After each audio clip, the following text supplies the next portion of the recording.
você. A TV do Correio da Manhã.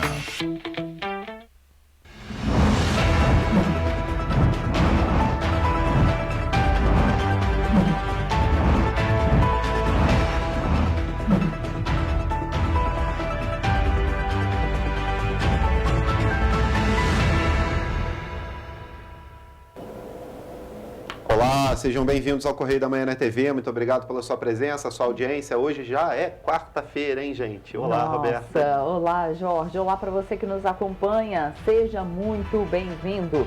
Lembrando que você pode mandar sua sugestão de matéria, sua reclamação ou denúncia para o nosso e-mail tvccorreiodamanhã@gmail.com ou nosso WhatsApp DDD 24 99839 8384. Exatamente, gente.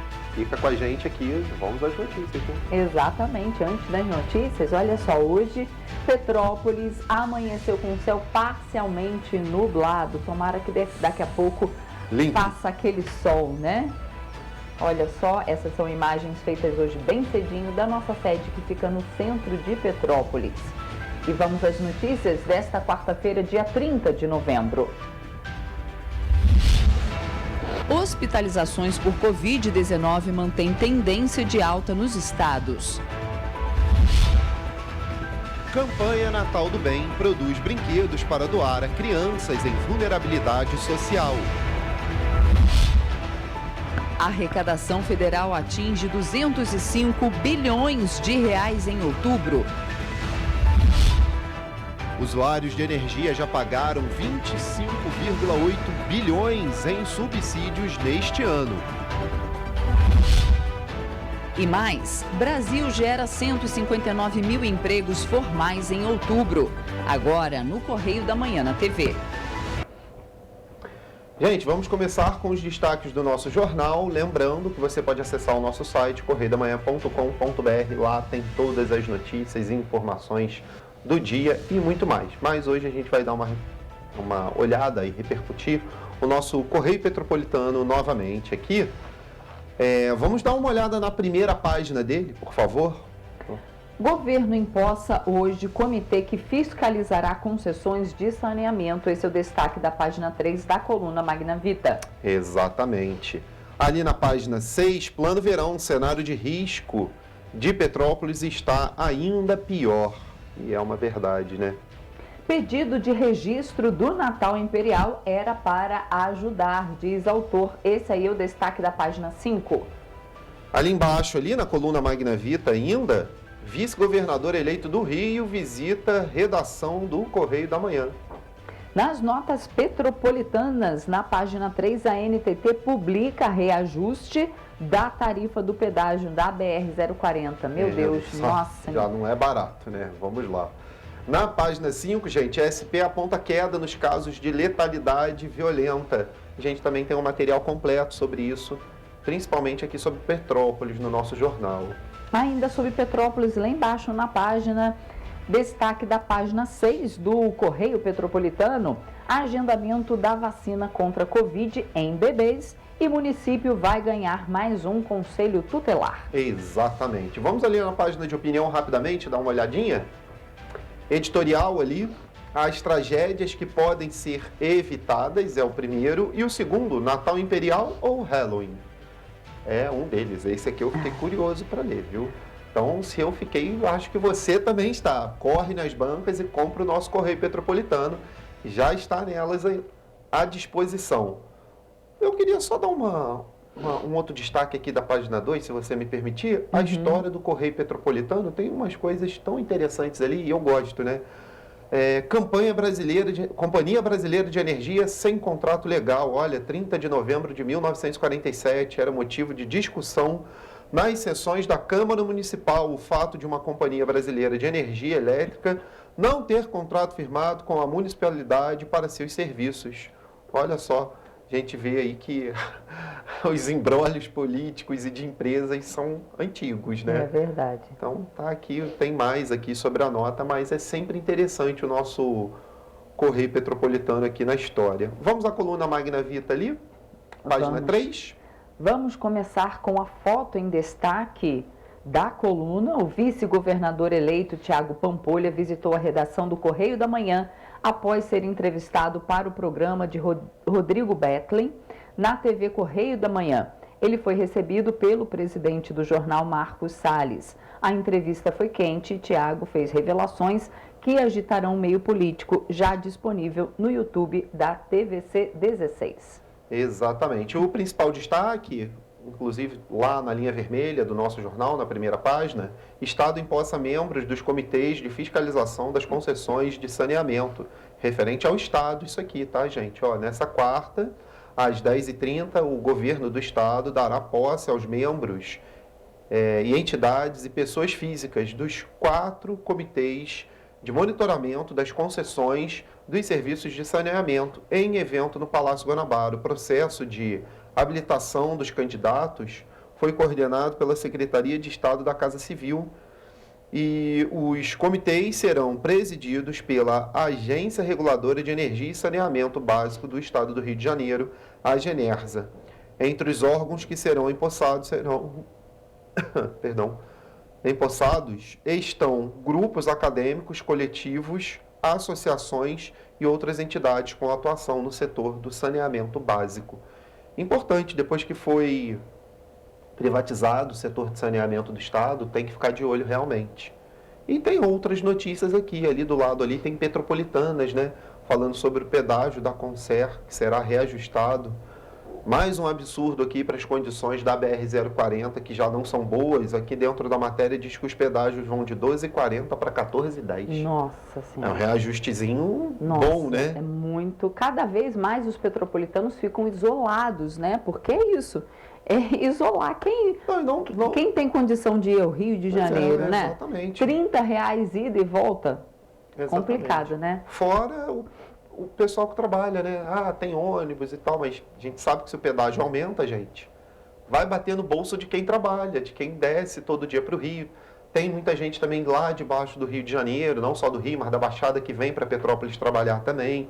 Utiliza-se do transporte aí, urbano, né? Do transporte de ônibus. E tem muita gente que vai de carro, e aí a depreciação do veículo vai lá em cima, com a estrada em más condições. De acordo aqui com a nota, né?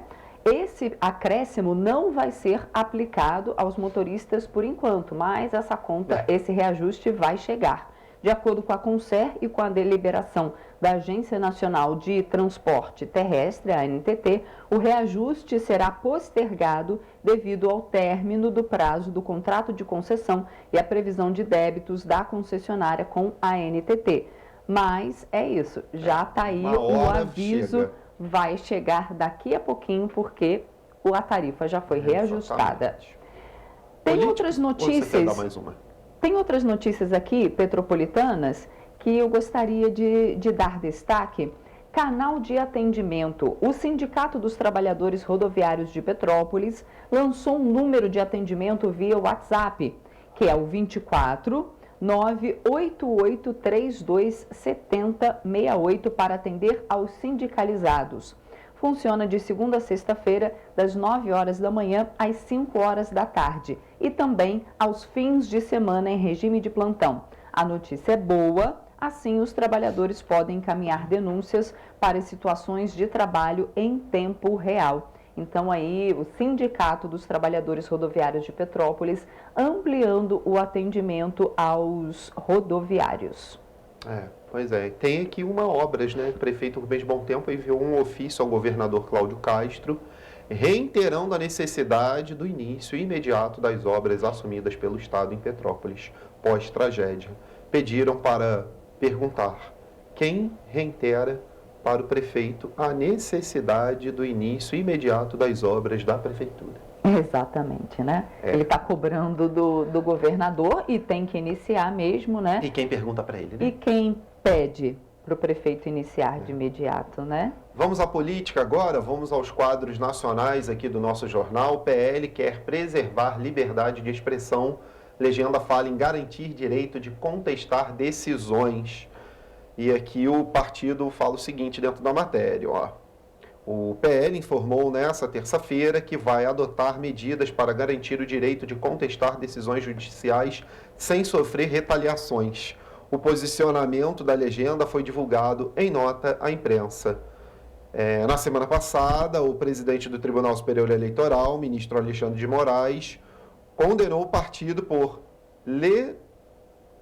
litigância de má-fé e aplicou multa de 22,9 milhões. A decisão foi tomada após o ministro rejeitar uma ação que questionou supostas irregularidades no funcionamento das urnas eletrônicas usadas no segundo turno das eleições. Vamos para os destaques do Nacional. Novo alerta de inundações. Google terá recurso em parceria com o Serviço Geológico do Brasil. Olha que bacana. Uma parceria entre o Google e o Serviço Geológico do Brasil, anunciada em Florianópolis. Olha que bacana essa notícia. Vai possibilitar a emissão de alertas de inundações ribeirinhas no país. O indicador combina dados como os níveis de água dos rios, indicadores meteorológicos e imagens de satélite. Moradores de mais de 60 localidades terão disponíveis informações em tempo real. Nos próximos meses, a cobertura de alertas e previsão deverá ser expandida para outras regiões. Então, brasileiros estão entre os mais expostos aí a inundações, né? Petrópolis, que o diga. Como? Estado do Rio, gente. Tem aqui a principal matéria. Petrópolis dá início ao Natal Imperial, né? Programação começa hoje com missa na Catedral e show do cantor Ivan Lins no centro. Esse é o principal destaque, a abertura do Natal Imperial. Do lado ali no Correio Fluminense, vistoria itinerante chegará a todos os municípios do Rio. Amém. Para os motoristas aí. É muito boa a ação do Detran, porque a gente sabe que na hora do aperto falta posto para fazer essa vistoria e falta vaga, né? O pessoal não consegue agendar.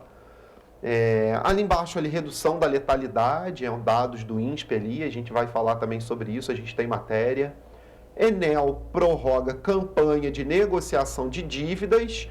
Muito importante, você aí que está com débitos com a Enel, corre atrás, porque está prorrogado o prazo até 31 de dezembro, entre outras notícias que nós temos dentro do nosso jornal, na página do Estado do Rio. Podemos passar para a página de economia? Ou você quer dar algum destaque do Serranas? Por favor. Vamos na região serrana, o cenário de risco foi agravado, o plano de contingência aponta ameaças além das chuvas de verão. A Prefeitura de Petrópolis enviou ontem ao Correio Petropolitano uma cópia do plano de contingência para o verão 2022-2023. O encaminhamento do arquivo se deu após pedido da reportagem. O documento estabelece protocolos e procedimentos a serem adotados em caso de emergências e desastres causados por chuvas fortes. E a íntegra pode ser conferida na internet, segundo o documento do Plano Municipal de Redução de Risco de 2023, já teve o processo de atualização iniciado.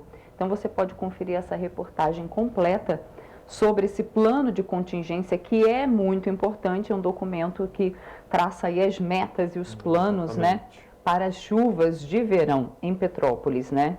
Exato. Que toda vez, né, causa estragos na cidade. Sim. Economia, gente, preço industrial cai 0,85%. Resultado, porém, não evita a alta de 5,4% no IPP no ano. A terceira variação negativa é seguida. A inflação da indústria, medida pelo Índice de Preços ao Produtor, o IPP, apresentou queda de 0,85% em outubro. Mesmo assim, em que, pese às variações negativas observadas em agosto e no mês passado, o IPP ainda acumula alta de 5,4% ao ano, bem abaixo dos 26,69% registrado em igual período do ano passado. Mas é claro que esses dados aqui a gente sabe, gente, que foram muito reduzidos, muito mitigados, porque tudo voltou quase que ao normal. Eu não vou dizer ao normal total, porque a gente ainda vive tempos de inormalidade, eu vou colocar assim. Não são tempos normais ainda devidos à pandemia, né? A gente ainda tem muita empresa que fica com o pé atrás de retornar totalmente ou ainda segue medidas ali de segurança melhores ali para tentar preservar seus funcionários, né? Mas a gente sabe que essa redução total aí do IPP aí, no ano, ela tem, claro, dedo do governo federal, que fez com que as coisas voltassem um pouco mais rápido ao eixo, né? A economia girar um pouco mais rápido. Então, esses são os destaques aqui de economia que eu trago para vocês. Vamos a mais algum destaque ali no internacional, alguma coisa, ou podemos passar? Não, podemos passar. Temos os destaques aí do esporte, do internacional. Aí a gente guarda, né? A gente guarda. Temos o nosso giro do esporte, porque estamos em época de Copa do Mundo, exatamente. né? Temos a nossa página especial, o segundo caderno. Você pode conferir tudo na íntegra no nosso site ou correndo às bancas aqui em Petrópolis para adquirir o Correio Petropolitano, porque está cada vez mais completo. Vamos colocar assim. É verdade. E olha, gente, vamos fazer o intervalo agora, né? Exatamente. A gente faz agora um rápido intervalo e na volta você vê que o risco de falta de peças faz indústrias buscarem fornecedores locais. E você vai ver também que a Câmara dos Deputados deve votar prorrogação de subsídio para energias renováveis. O Correio da Manhã volta já.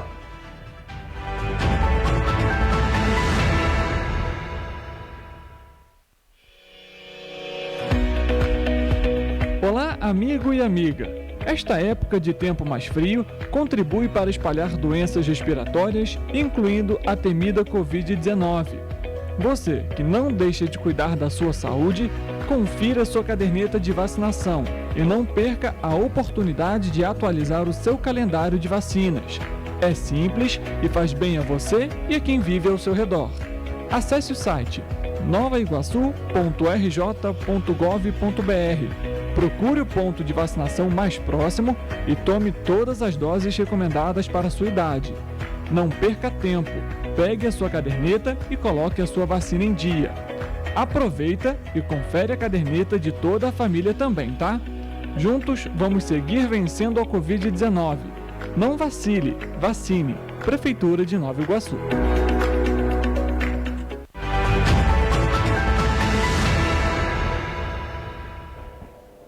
Estamos de volta.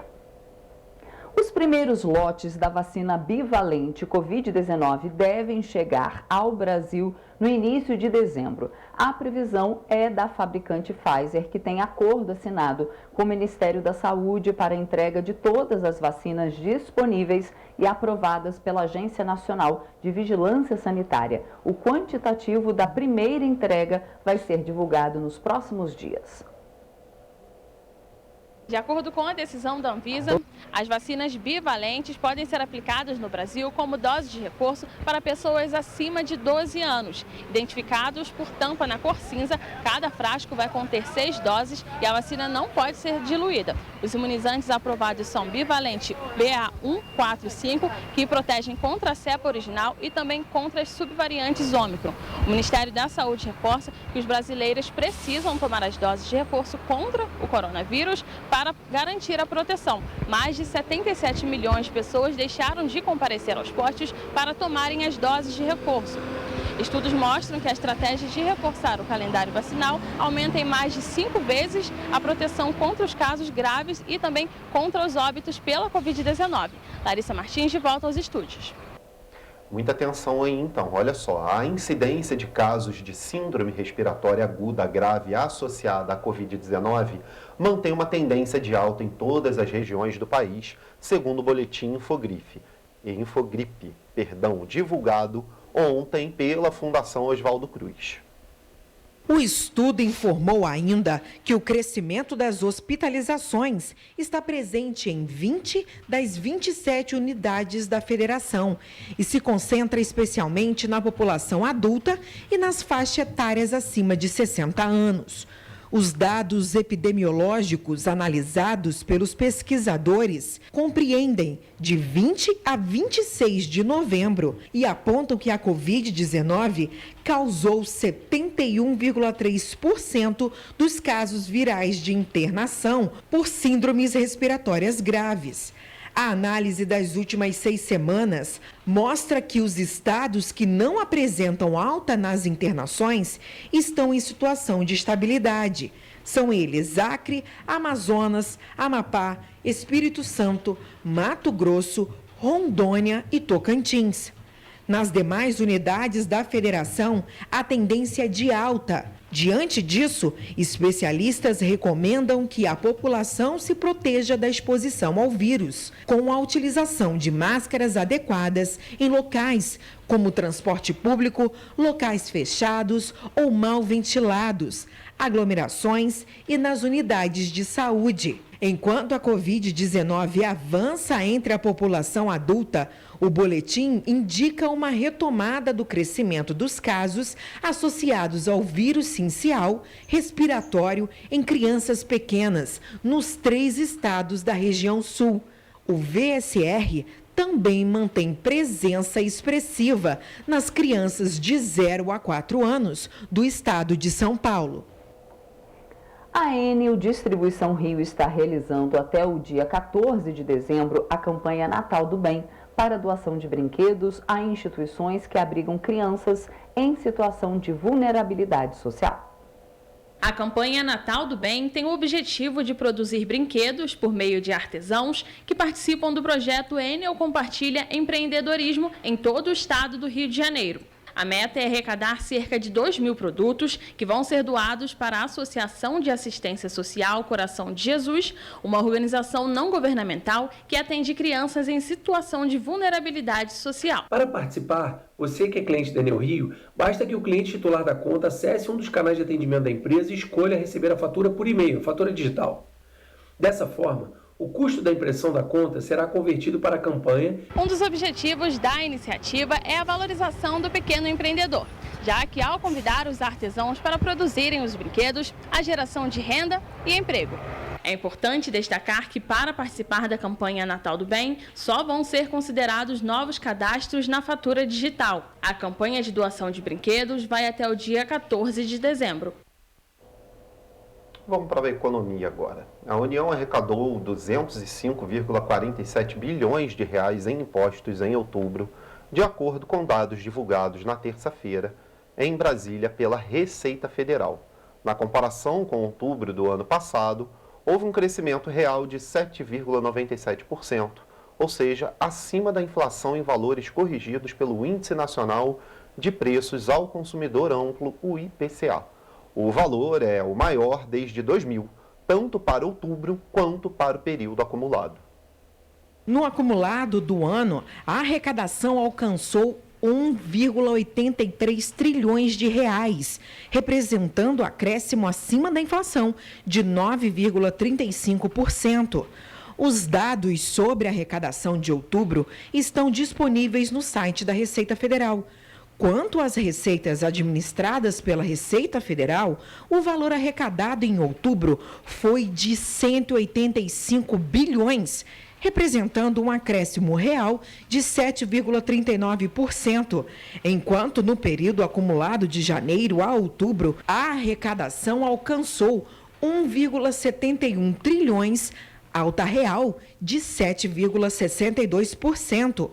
O aumento pode ser explicado principalmente pelo crescimento de recolhimentos do imposto de renda de pessoa jurídica e da contribuição social sobre o lucro líquido, que incide sobre o lucro das empresas. Segundo a Receita, eles são importantes indicadores da atividade econômica, sobretudo o setor produtivo.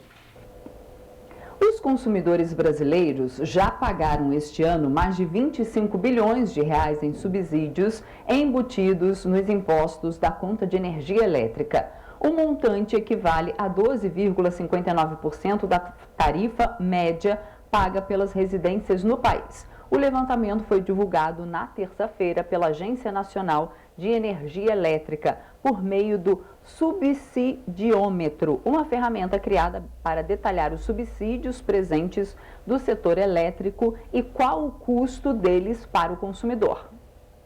O relatório digital consolida dados fornecidos pelas distribuidoras de energia e pela Câmara de Comercialização de Energia Elétrica sobre os itens de custo que compõem a Conta de Desenvolvimento Energético, que é o fundo setorial que tem como objetivo prover recursos para diversas políticas públicas do setor elétrico.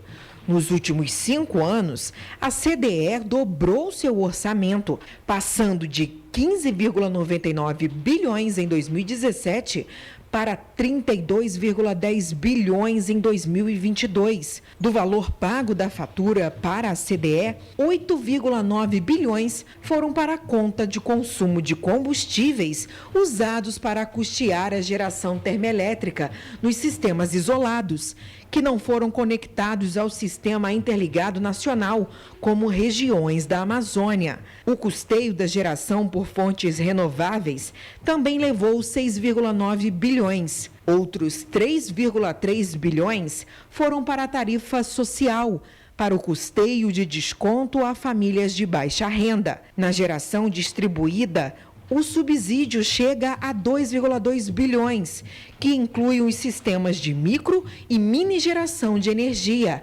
aquela energia produzida pelos próprios consumidores, em sua maioria a partir de painéis solares. Vamos continuar em economia ainda. Olha só, o Brasil criou 159,454 postos de trabalho em outubro. 159 mil, né? O resultado de 1.789,462 admissões e de 1.630.008 desligamentos de emprego com carteira assinada. No acumulado desse ano, o saldo é de 2.320.252 novos trabalhadores no mercado formal. Os dados são do Ministério do Trabalho e Previdência, que divulgou na terça-feira as estatísticas mensais do emprego formal do novo CAGED. O estoque de empregos formais no país, que é a quantidade total de vínculos ativos, chegou a 42 milhões em outubro, o que representa um aumento de 0,37% em relação ao mês anterior. Para o ministro do Trabalho e Previdência, José Carlos Oliveira, o resultado dá a possibilidade de sonhar com o fechamento do ano com mais de 2.500.000 empregos gerados. No mês passado, o saldo de empregos foi positivo nos 4 dos 5 grupamentos de atividades econômicas.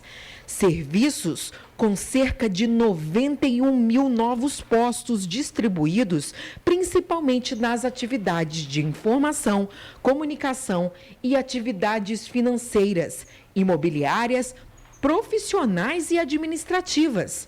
Comércio, com saldo positivo de cerca de 49 mil postos. Indústrias, com 14.891 novos postos, concentrados na indústria de transformação.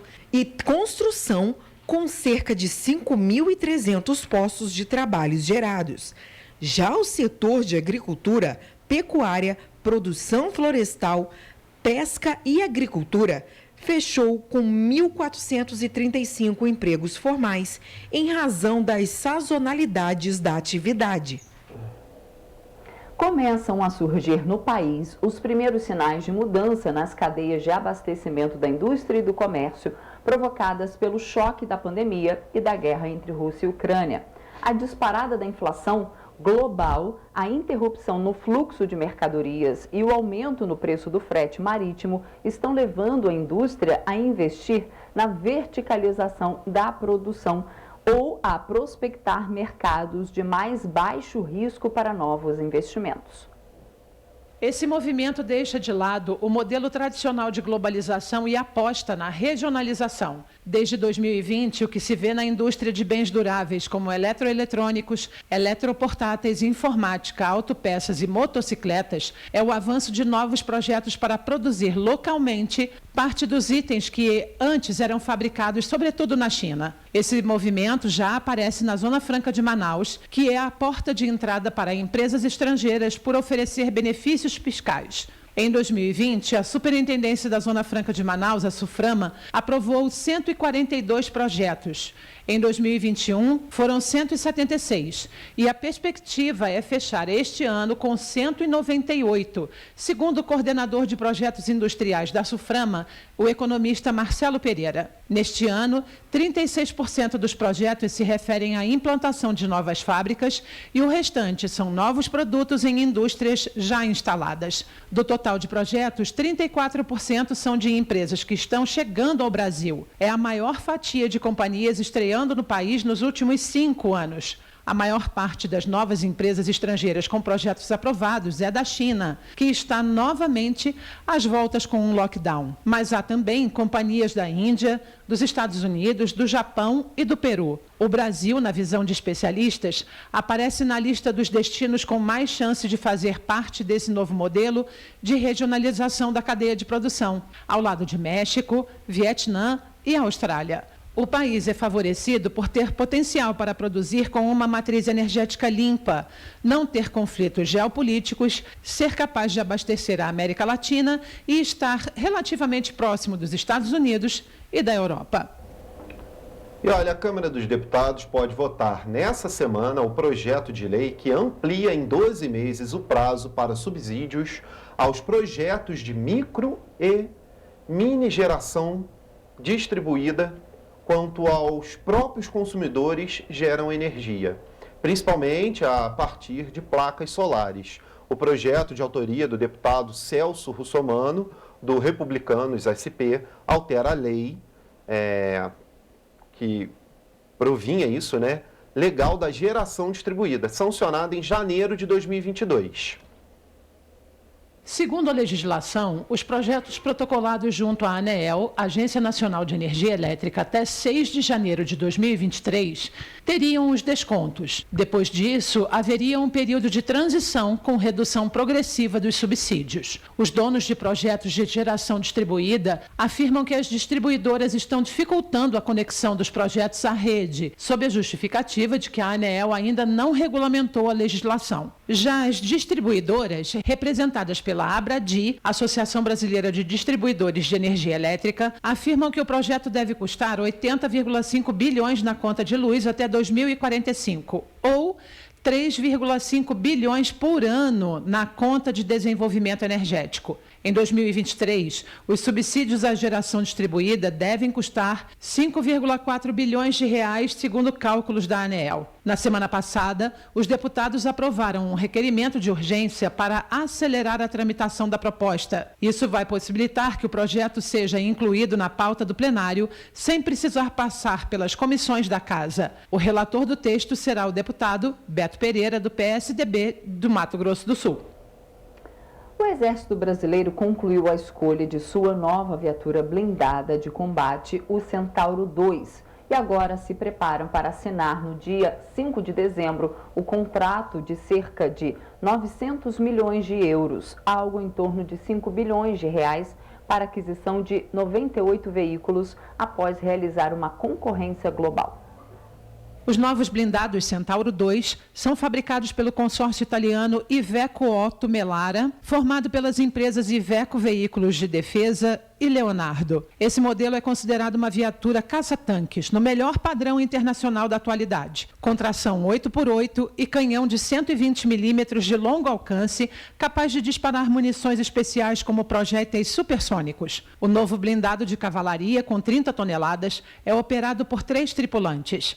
Ele vai substituir os antigos blindados de reconhecimento Cascavel, com canhão de 90 milímetros e equipar unidades do Exército Brasileiro de Infantaria, de ação rápida e de cavalaria mecanizada. O blindado Centauro II, de origem italiana, superou as propostas finais de 2 concorrentes, originados de veículos de transporte de tropas. A lista de classificação foi divulgada na última sexta-feira pela Diretoria de Material do Comando Logístico do Exército. Conforme o órgão, o consórcio italiano será convocado para assinar o contrato inicial de entrega das amostras em cerimônia no quartel-general do Exército em Brasília. Atualmente, o Brasil também possui com a Iveco o desenvolvimento de blindado Guarani, principalmente para transporte de pessoal. Esse fabricado no Brasil. E agora vamos ao nosso Giro do Esporte, né, de hoje. Quais os destaques da Copa, Jorge? Olha, tem alguns, mas antes de eu começar a dar os resultados dos jogos, eu queria ver se o pessoal do nosso Master ali consegue puxar a nossa página do esporte, só para mim dar um destaque grande lá, que é muito importante. Hoje a FIFA, né, e a Copa do Mundo quebra barreiras, porque vai ter um trio feminino apitando uma partida. Então, olha só, com brasileira comandando o jogo entre Costa Rica e Alemanha. A brasileira é a Neuza Beck, que fará sua estreia na Copa. Então vai ter um trio feminino apitando essa partida, que é hoje pelo grupo E, às 16 horas de Brasília. Muito bacana, ótimo. Acho que tem que ter cada vez mais representatividade mesmo. E ela é super competente, viu, a Neuza? Aqui no Brasil ela é muito boa, árbitra. Eu espero que lá ela se saia muito bem para ser convocada, né, para mais jogos internacionais. Isso mostra o respeito que o Brasil tem aí na arbitragem. Agora sim, vamos aos resultados da Copa. Tá aí algumas imagens dela, né, arbitrando aqui. Olha, gente, a Holanda venceu o país sede, o Catar, por 2-0. Achei pouco, mas a Holanda não está apresentando um futebol maravilhoso, não está encantando o torcedor deles. Algumas críticas sobre o time holandês. Já não é aquela laranja mecânica da década de 80 lá, né? Bom, eles se classificaram em primeiro colocado no grupo A para as oitavas de final. A seleção europeia volta ao campo no sábado, dia 3, ao meio-dia. Vai enfrentar a segunda colocada do grupo B, que foi os Estados Unidos, que jogou também ontem contra o Irã e se classificou por 1-0 contra o Irã. O Irã aí que foi embora também da Copa. E o Catar se despede da competição sem pontuar. Em confronto direto, né, pela vaga às oitavas de final também, o Senegal bateu o Equador por 2-1 no estádio internacional Khalifa. Os Leões de Teranga, como é chamada a seleção do Senegal, garantiram sua classificação, enquanto a seleção sul-americana se despediu do torneio com 4 pontos somente. Eu aí que apostei que o Equador bateria o Senegal, mas a seleção senegalesa mostrou que tem futebol no pé e foi lá e ganhou de 2-1 do Equador. Foi um jogo um pouco tenso, tá? Em duelo de países do Reino Unido, Inglaterra venceu o país de Gales e chega às oitavas da Copa. O triunfo por 3-0 faz o time inglês avançar como primeiro do grupo B também, né? E vai enfrentar a Holanda no sábado 3. Irã se despede da competição em terceiro do grupo com 3 pontos. Foi-se embora, então, o Irã ali, junto ali. Perdão, eu acho que eu me confundi aqui. O grupo B enfrentará isso, Senegal. Ela enfrenta Senegal no domingo. A seleção da Inglaterra enfrenta o Senegal no domingo. É que no meu aqui, TP, ele andou um pouquinho mais do que deveria. Então, no domingo, dia 4, Senegal e Inglaterra, que jogam. O país de Gales está eliminado do Mundial, somando apenas 1 ponto. Agora sim, após o duelo extremamente disputado, né? Eu já falei, os Estados Unidos venceu o Irã por 1-0 e se classificou. Vai enfrentar a seleção que foi primeira colocada no grupo A, que é a Holanda. Aqui tem outra notinha aqui que o técnico da Tunísia, Joël Khardri, pede foco ao time na partida contra a França. A seleção ainda tem o sonho de classificação inédita para as oitavas, porém precisa derrotar a atual campeã mundial. A seleção se enfrentam, né, nessa quarta-feira, dia 30, ao meio-dia, pela terceira rodada do grupo D. Vai ser uma partida difícil aí para eles. Eu não sei se dá, mas quem sabe, né? Derrotar a França ali por 1-0, 2, né, e se classificar. Em entrevista coletiva ontem, o treinador da Argentina, Lionel Scaloni, se diz feliz com a classificação da seleção brasileira. Prefiro que ganhe um sul-americano, tá, entre aspas a frase dele. A Argentina enfrenta a Polônia pela última rodada do grupo C, em jogo decisivo pela vaga das oitavas de final do torneio. Para a Argentina só interessa a vitória, senão volta para casa. FIFA nomeia primeiro trio de arbitragem feminino, como eu já falei também, na Copa masculina. Os nomes aqui, eu vou só dizer aqui, a francesa Stéphanie Farpar, a brasileira Neuza Bach e a mexicana Karen Dias vão comandar a partida entre Costa Rica e Alemanha amanhã pelo Grupo E. Os jogos de hoje estão aqui: Tunísia e França, Austrália e Dinamarca, meio-dia, e às 16, Polônia e Argentina, e Arábia Saudita e México, às 16. 2 jogos bem tensos aí e decisivos, gente. Esse é o Giro do Esporte de hoje. Muita coisa rolando, né? E você vai ver depois do intervalo que Defesa Civil de Petrópolis promove simulado de evacuação nas comunidades. E você vai ver também Covid-19, Rio volta a aplicar segunda dose em crianças de 3 a 4 anos. A gente volta já.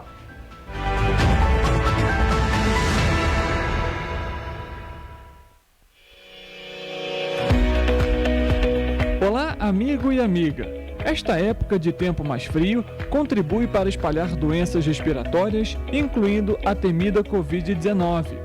Você que não deixa de cuidar da sua saúde, confira sua caderneta de vacinação e não perca a oportunidade de atualizar o seu calendário de vacinas. É simples e faz bem a você e a quem vive ao seu redor. Acesse o site novaiguaçu.rj.gov.br. Procure o ponto de vacinação mais próximo e tome todas as doses recomendadas para a sua idade. Não perca tempo, pegue a sua caderneta e coloque a sua vacina em dia. Aproveita e confere a caderneta de toda a família também, tá? Juntos vamos seguir vencendo a Covid-19. Não vacile, vacine. Prefeitura de Nova Iguaçu.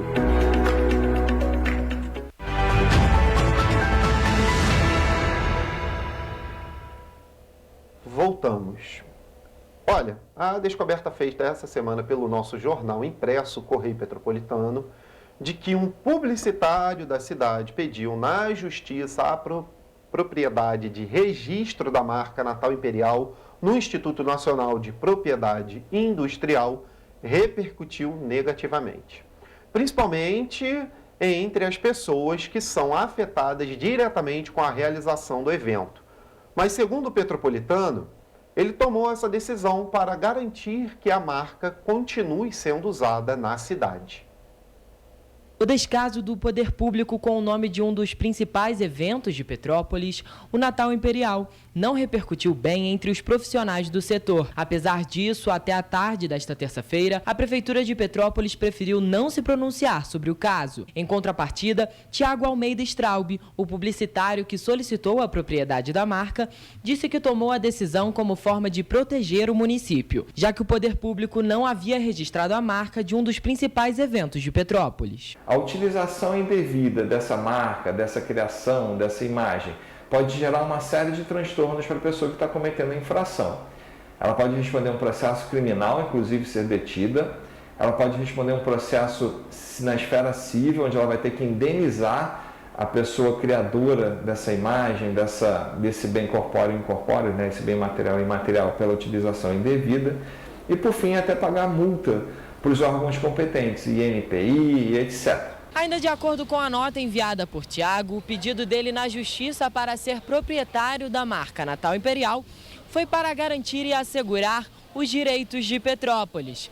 Ele garante ainda que assim que o registro no INPI for concluído, ele pretende entregar a marca para o município. Apesar do pedido feito pelo publicitário na Justiça, a Prefeitura ainda pode questionar o pedido, já que o registro está em fase de apresentação da oposição, com o direito de precedência de registro. A pessoa só vai se tornar dona da marca, só vai ter o direito de uso exclusivo dessa marca após a concessão do registro de marca pelo INPI. No dia 19 de outubro deste ano, o vereador Ingo Rames apresentou uma proposta que foi aprovada em primeira e segunda discussão na Câmara Municipal para que o nome Natal Imperial e o evento em si fossem incluídos no calendário oficial de Petrópolis. Desta forma, a marca e a festa ficariam resguardados como um projeto da cidade e não de uma gestão municipal específica. Mas no dia seguinte da aprovação da proposta, foi feito o depósito para garantir o registro da marca no INP por parte de Tiago Straub. Ainda segundo o projeto apresentado por Ingo, a medida também facilitaria a captação de recursos, uma vez que a iniciativa privada quer se associar a eventos consolidados e de marca reconhecida. No ano passado, o evento teve 100% da programação custeada pela iniciativa privada, por meio da Lei Estadual de Incentivo à Cultura do Governo do Estado. A Companhia de Desenvolvimento de Petrópolis, a CONDEP, tem realizado operações de podas e supressões de árvores pelo centro histórico. Na manhã do último domingo, uma ação da CONDEP que aconteceu na Praça Dom Pedro chamou a atenção após o corte radical de uma árvore histórica. Com a chegada do mês de dezembro, Petrópolis começa a se preparar para a celebração do Natal Imperial. E um dos principais atrativos da festa é a iluminação natalina, que toma conta da cidade e, claro, das árvores onde são colocados os enfeites e pisca-piscas. Mas o que normalmente é cenário de fotos e vídeos feitos por petropolitanos e turistas, este ano apresenta problemas. Isso porque várias árvores sofreram uma poda agressiva nos últimos dias. E o que restou em alguns pontos para receber parte da decoração foram literalmente tocos de madeira. No último domingo, pessoas que passavam pela Praça Dom Pedro no centro flagraram um dos procedimentos, que repercutiu de forma negativa nas redes sociais.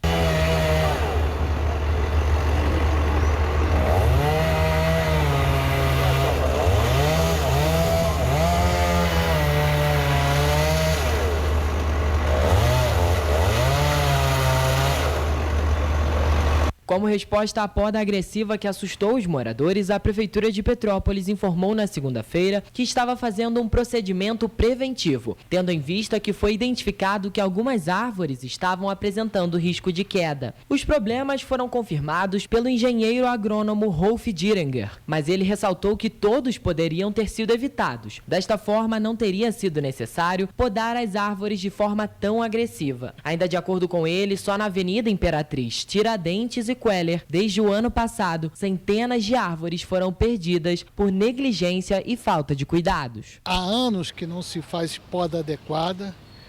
Nós já perdemos nos últimos 2 anos mais de 150 árvores dentro do centro histórico, por absoluta falta de manutenção e cuidados com a erva passarinho, principalmente. A falta de ações preventivas por parte do poder público podem trazer sérios problemas ao meio ambiente. No centro de Petrópolis, por exemplo, não é difícil encontrar dezenas de árvores tomadas pela erva dos passarinhos. Segundo o engenheiro agrônomo, a erva dos passarinhos é um parasita que se alimenta da seiva das árvores e as enfraquece. Caso elas não sejam retiradas com antecedência, elas podem ocasionar na morte das plantas. O abandono é geral e depois se corta 150 árvores nos últimos 2 anos por absoluta abandono em termos de manutenção preventiva e depois se amontoa mudas de péssima qualidade doadas e faz um festival de árvores diferentes. E se diz que está se replantando o centro histórico. E o que nós precisamos é um profissionalismo com mudas decentes, com manejo decente, com adubação adequada. E é tudo que não se vê nesse momento aqui, é o profissionalismo em termos de parques e jardins. Segundo a Prefeitura de Petrópolis, o município tem promovido as ações de poda com base em uma avaliação técnica, feita por uma equipe especializada da Secretaria de Meio Ambiente. Isso aí é o final da linha, é o paciente terminal. Se toda ano fosse feito o corte das ervas de passarinho, quando ela estiver pequena, a árvore não sofreria absolutamente nada. Mas o que nós vemos, por exemplo, aqui na Praça Dom Pedro, são 100% das árvores tomadas por erva passarinho há muitos anos. Tem erva passarinho aqui que tem mais de 5 anos aí. Tá vendo? Sem falar ali na Avenida Queller, né? Que a CONDEP já tinha decepado, assim, praticamente metade das árvores, né? Porque tinha, assim, uma árvore, outra. Agora tá uma árvore e a outra... Esse aí é o toco que restou? Você quer ler? Porque eu acho que você vai dar... Eu tô é verdade. Aqui. Então aqui tem uma nota lá no Petropolitanas, no Correio Petropolitano, esculacho. A equipe da CONDEP, por pouco, não cortou toda a árvore. Ficou só a parte do tronco que ainda assim ganhou o pisca-pisca natalino. Aí é esculacho. Olha só. O Toco ainda ganhou realmente natalino. Ai, gente, olha, tá Parece difícil aqui. piada, né? É brincadeira. Vamos continuar o jornal, gente, porque uma pesquisa apontou que a BR-040 está na posição de número 113 no ranking de rodovias nacionais. Além disso, colocou a rodovia em terceiro lugar no estado. Apesar disso, quem utiliza a rodovia com frequência afirma que os problemas são graves, antigos e sem previsão de solução. Uma pesquisa feita pela Confederação Nacional de Transportes em todas as rodovias do país apontou que a BR-040 ocupa a posição de número 113 no ranking nacional. O estudo analisa tópicos como a pavimentação, sinalização, geometria da via e pontos críticos. A pesquisa avalia 510 rodovias estaduais, federais e concedidas. No estado, a BR-040 fica na terceira posição do ranking, atrás da RJ-124 e da BR-116. Já a pior rodovia do estado do Rio de Janeiro está na posição 479, que é a RJ-148, que começa em Carmo e termina em Nova Friburgo. Mas apesar da colocação no ranking, os motoristas que utilizam a BR-040 com frequência consideram que ela ainda tem muito o que melhorar. Está bem precária. Está precisando de muito mais melhorias aí, mas também, né, concessionário que tem. 93, 94, 95, 96. Ali é o lugar que mais o pessoal derrapa, roda. O pessoal é imprudente. Tudo bem, pode ter imprudência, mas a estrada é muito mal feita. A pista de subida, então, está horrível. Está tudo quebrado, tudo rachado. Você tem que subir pela esquerda. Eu acredito que os buracos... porque dificulta bastante, você de repente tem que desviar, é pego de surpresa e realmente precisa de uma boa manutenção. O trecho da BR-040 entre Rio de Janeiro e Juiz de Fora é de responsabilidade da Concer, que teve o seu contrato de concessão expirado no primeiro dia de 2021, mas manteve a administração da via por meio de 2 liminares concedidas pela Justiça Federal até 2023. A área de concessão abrange 9 municípios, um total de 180 quilômetros. A Concer administra o trecho que liga os estados do Rio e Minas Gerais e um dos eixos rodoviários de integração do Sudeste brasileiro. Começa em Juiz de Fora, seguindo depois por Matias Barbosa e Simão Pereira, em Minas Gerais, e prosseguindo, já no estado do Rio, pelos municípios de Comendador Levi Gasparian, Três Rios, Areal, Petrópolis, Duque de Caxias e Rio de Janeiro. A administração da concessionária já dura quase 27 anos e é alvo constante de reclamação, além do valor da tarifa do pedágio, que também é considerada exagerada. Caro, muito caro. A subida está perigosa. Essas árvores do tempo de Dom Pedro estão tudo podre por dentro. Tá caindo algumas barreirazinhas, tá porque vai cair mais ainda, porque agora vai vir verão. A estrada, pelo preço que você paga de pedágio, tá muito, tá devendo demais. Cara, tinha que suspender até arrumar a estrada. Valeria a pena se tivesse feito uma manutenção periódica, tudo direitinho, mas até o momento não está valendo a pena não, tá caro. Em 2017, uma cratera abriu as margens da BR-040 e engoliu uma construção de 3 andares. O buraco de 20 metros de profundidade e 30 metros de diâmetro surgiu após a Concer iniciar a construção de um túnel que seria usado na nova subida da serra, que até hoje não ficou pronta. Os caminhões, esses caminhões grandes aí, as carretas subindo, já interdita a serra quando tem batida, alguma coisa assim, e dificulta muito o acesso, ainda mais para quem trabalha lá embaixo, para subir todo dia não sabe se chega em casa. Você acredita em Papai Noel? Quando que essa obra vai ficar pronta? Nunca, filho. Aquele túnel está interditado, não vai funcionar, não vai. No ano de 2015, as obras da nova subida da serra já tinham sido paralisadas e este ano, o Tribunal de Contas da União decidiu manter as obras classificadas no índice de irregularidades graves, com recomendação de paralisação e desvio potencial superior a 277 milhões de reais devido ao sobrepreço. Um novo leilão da concessão da BR-040 está marcado para acontecer no ano que vem.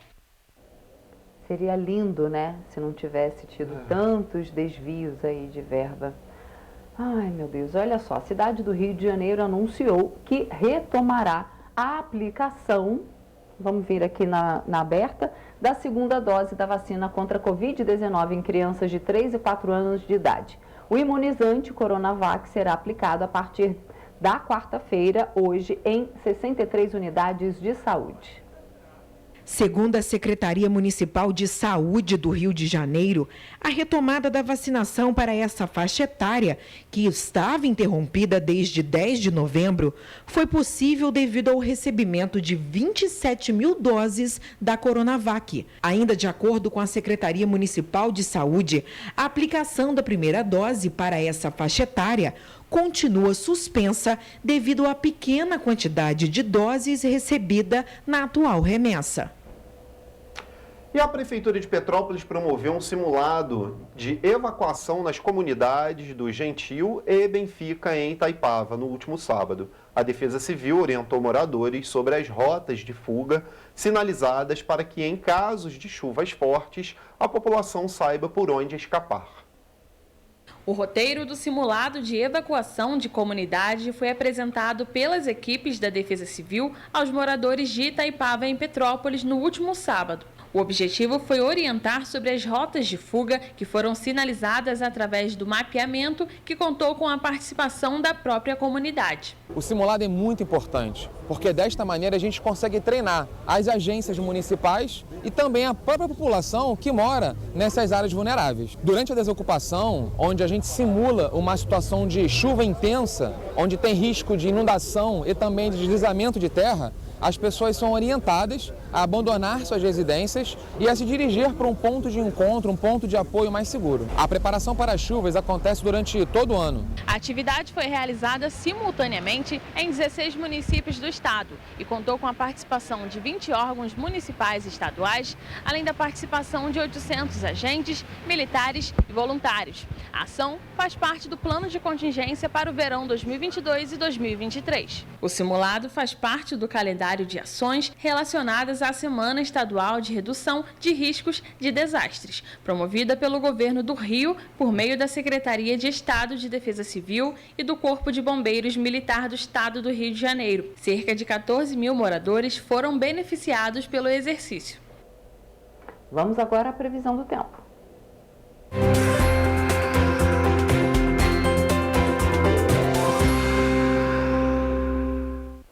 O Instituto Nacional de Meteorologia divulgou a previsão do tempo para quarta-feira. Em Nova Friburgo, as pancadas de chuva moderada a forte vão continuar. Há possibilidade de trovoadas a qualquer momento. No termômetro, as temperaturas variam entre mínima de 16 e máxima de 21 graus. Em Teresópolis, a previsão é de sol com algumas nuvens pela manhã. Chove rápido durante a tarde e a noite. No termômetro, as temperaturas variam entre mínima de 15 e máxima de 24 graus. Em Petrópolis, a quarta-feira será de pancadas de chuva moderada a forte, com trovoadas a qualquer momento. As temperaturas variam entre mínima de 17 e máxima de 26 graus. Em Paraíba do Sul, há possibilidade de chuva moderada a forte no período da tarde e noite. As temperaturas variam entre mínima de 19 e máxima de 25 graus. Em Pátio do Alferes, a chuva começa pela manhã e no período da tarde ela deve se intensificar com possibilidade de trovoadas. O município registrará elevação na temperatura, com mínima de 18 e máxima de 28 graus. E em Três Rios, a previsão é de pancadas de chuva moderada a forte durante todo o dia. As temperaturas variam entre mínima de 20 e máxima de 28 graus. Os ventos nos municípios serão fracos, mas em caso de emergência, a população deve entrar em contato com o Corpo de Bombeiros por meio do telefone 193 ou com a Defesa Civil no número 199.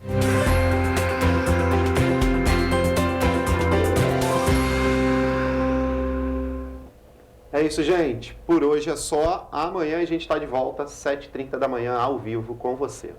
Tchau. Tchau.